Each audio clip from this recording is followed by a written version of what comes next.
समय बीत रहा है, समय बीत रहा है।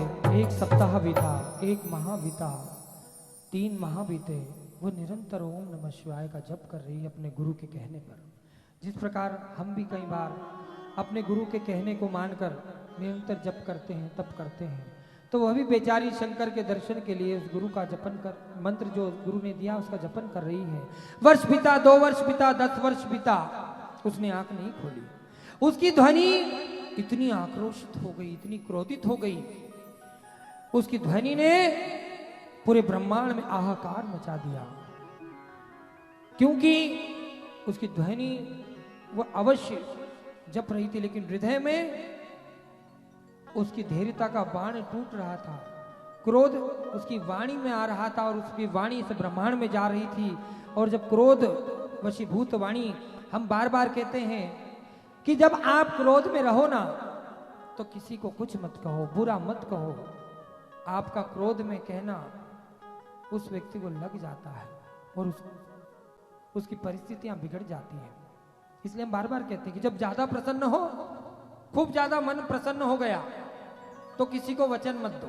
क्योंकि मन जब प्रसन्न रहता है ना तो हमें हिसाब किताब का ध्यान नहीं रहता और परिस्थिति एक समान नहीं रहती। आज हमने वचन दे दिया कि हम जाओ तुम्हारे लिए परसों, आज हम बहुत प्रसन्न हैं, हम ऐसे प्रसन्न हो रहे हैं कि जैसे खूब अच्छा हमारा कार्य होकर कोई व्यक्ति आया और हमें प्रसन्न देख करके उसने कहा कि देखो बहुत प्रसन्न हो, ऐसे ही प्रसन्न रहो, आप पर तो प्रभु की असीम कृपा है, आपसे थोड़ी सहायता चाहिए, हमें ये रुपए चाहिए या ये वस्तु चाहिए। हमने कहा जाओ परसों आके ले जाना, और रात को पता चला हमारी परिस्थिति खराब हो गई।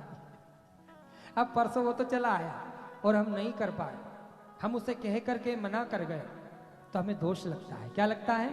दोष लगता है। इसलिए प्रसन्न रहो अत्याधिक, तब भी किसी को वचन मत दो, और क्रोध में रहो अत्याधिक, तो तब किसी को श्राप मत दो। जब सामने में स्थिति रहे, ना ज्यादा गुस्से में ना ज्यादा प्रसन्नता में, जब मध्यम की स्थिति आपकी रहे, जब सोचने समझने की क्षमता आपकी रहे, तब किसी की बात को सुनकर उसका अंतर्मन चिंतन करके फिर आप उसको वचन दो।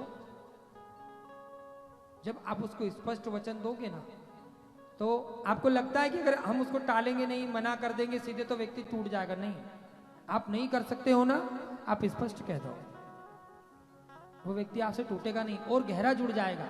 उसके मन में विचार आएगा कि देखो कितना साफ सुथरा आदमी है, इससे नहीं हो पा रहा तो इसने स्पष्ट कह दिया, हमें टाला नहीं। आज ले जाना, रात को ले जाना, अरे कल ले जाना, अरे परसों ले जाना। उसकी माँ बीमार थी, इलाज के लिए पैसे के लिए आपने हाँ कर दिया, अरे अभी परसों देता हूं ना, अरे अभी बैंक बंद थी, आज रविवार हो गया था, और सोमवार को पता चला वो आ रहा है हमारे सामने और हम बहाना ढूंढ रहे हैं कि अब इसको कौन सा दिन बताऊं टालने का।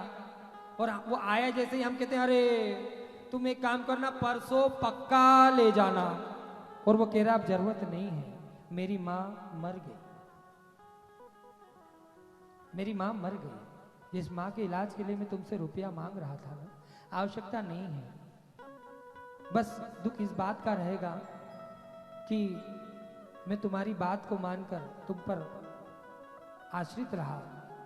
काश तुम मुझे स्पष्ट कह देते कि मैं नहीं कर पाऊंगा, तो मुझे क्यों ना मेरी किडनी बेचनी हो पड़ती, मैं अपनी मां को मरने नहीं देता।